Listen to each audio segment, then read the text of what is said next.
राधे राधे दोस्तों। जीवन की इस अनमोल यात्रा में इंसान न जाने कितनी इच्छाओं, उम्मीदों और सपनों के पीछे भागता रहता है। लेकिन जब मन थक जाता है, जब आत्मा सुकून की तलाश में भटकती है, तब एक ही नाम दिल को शांति देता है, राधा। कहते हैं जिस नाम में प्रेम हो वही नाम सच्चा होता है, और राधा नाम तो स्वयं प्रेम का सागर है। ये सिर्फ एक शब्द नहीं, बल्कि आत्मा की गहराइयों में उतर जाने वाली अनुभूति है।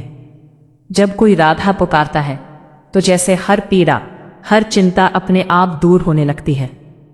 मैंने भी जीवन में बहुत कुछ पाया, बहुत कुछ खोया, लेकिन जब से राधा नाम को अपनाया, तब से लगा कि अब कुछ भी खोने का डर नहीं रहा, क्योंकि जिसने राधा को पा लिया उसने सब कुछ पा लिया। हर सुबह जब आंखें खुले तो पहला नाम राधा का हो, हर रात जब नींद आए तो अंतिम स्मरण भी राधा का हो। यही जीवन का सबसे बड़ा सुख है, यही सबसे बड़ी संपत्ति है। और अब एक ही प्रार्थना है इस हृदय की, जब जीवन की ये डोर टूटने लगे, जब सांसें थमने लगे, तब मेरे होठों पर बस एक ही नाम हो, राधा। क्योंकि मैं चाहता हूं कि मेरी अंतिम सांस भी राधा नाम की कर्जदार हो। वो कर्ज जो कभी चुकाया न जाए, वो प्रेम जो कभी खत्म न हो। राधा नाम में ही मेरा जीवन है, और राधा नाम में ही मेरी मुक्ति। यही मेरी शुरुआत है और यही मेरा अंत। आइए इस खूबसूरत वाणी को समझने के लिए एक खूबसूरत कहानी की शुरुआत करते हैं। स्थान वृंदावन का एक पुराना घाट और एक अस्पताल का कम। पात्र परिचय। पंडित दीनानाथ, उम्र 70 वर्ष, एक परम कृष्ण राधा भक्त, जीवन भर भजन गाए हैं। अब उन्हें गंभीर बीमारी है और सांस लेने में तकलीफ होती है। अद्वैत, उम्र 25 वर्ष, दीनानाथ का पोता, शहर में पला बढ़ा, प्रैक्टिकल और नास्तिक विचारों वाला युवा। उसे अपने दादा से प्यार है, लेकिन उनकी अत्यधिक भक्ति उसे अंधविश्वास लगती है। रुक्मिणी, उम्र 65 वर्ष, दीनानाथ की पत्नी, एक शांत और धैर्यवान स्त्री जो अपने पति की भावनाओं को गहराई से समझती है। डॉक्टर माथुर, उम्र 50 वर्ष, दीनानाथ के डॉक्टर। दीनानाथ आंखें बंद किए हुए बहुत धीमी और कांपती आवाज में, श्री राधे, श्री राधे। तभी पीछे से तेज कदमों की आवाज आती है। अद्वैत दौड़ता हुआ आता है। उसके चेहरे पर चिंता और गुस्सा दोनों है। अद्वैत हाफते हुए, दादाजी आप फिर यहां आ गए। डॉक्टर ने क्या कहा है आपको? सुबह की ठंडी हवा आपके फेफड़ों के लिए जहर है। आपको ऑक्सीजन सपोर्ट की जरूरत है, और आप यहां घाट पर बैठे हैं। दीनानाथ मुस्कुराते हुए आंखें खोलते हैं। उनकी आंखों में एक चमक है। ऑक्सीजन? जी। हंसते हैं, फिर थोड़ी खांसी आती है। अद्वैत बेटा, मशीनें शरीर को हवा दे सकती है, सांसें नहीं। सांसें तो मेरी किशोरी जी, राधा जी की अमानत है। अद्वैत खींचते हुए, प्लीज दादाजी, ये फिलॉसफी अस्पताल में काम नहीं आएगी। आपका ऑक्सीजन लेवल 85 पर है, चलिए यहां से। अद्वैत दीनानाथ का हाथ पकड़कर उन्हें उठाता है। दीनानाथ जाने से पहले घाट की मिट्टी को माथे से लगाते हैं। दीनानाथ धीमी आवाज में बुदबुदाते हैं, राधे, कर्ज बहुत है तेरा मुझ पर, बस चुकाने की मोहलत दे दे।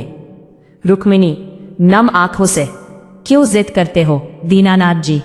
जब शरीर साथ नहीं दे रहा तो घर में बैठकर नाम जप लिया करो, घाट पर जाने की क्या जरूरत है?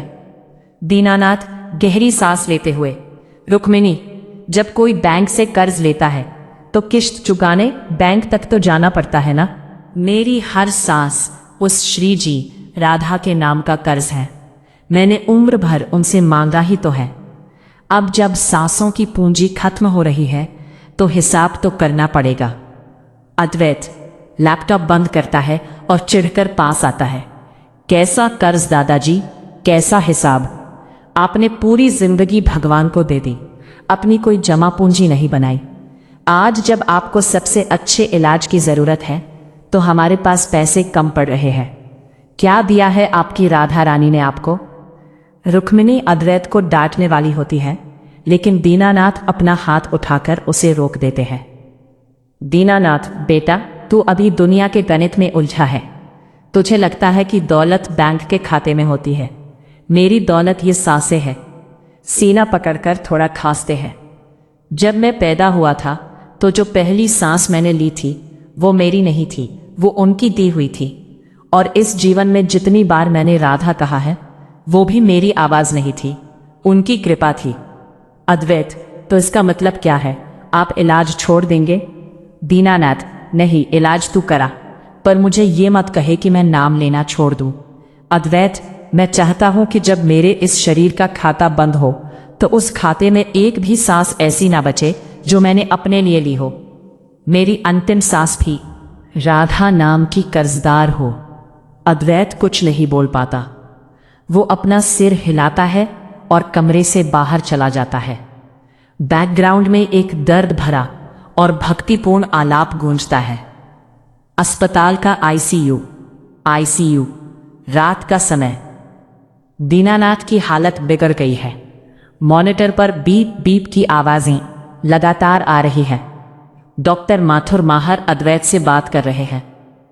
डॉक्टर माथुर, मुझे अफसोस है, पंडित जी के लंग्स फेफड़े कोलैप्स कर रहे हैं।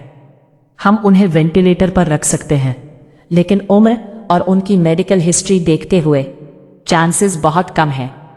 शायद कुछ घंटों की बात है। अद्वैत की आंखों में आंसू आ जाते हैं।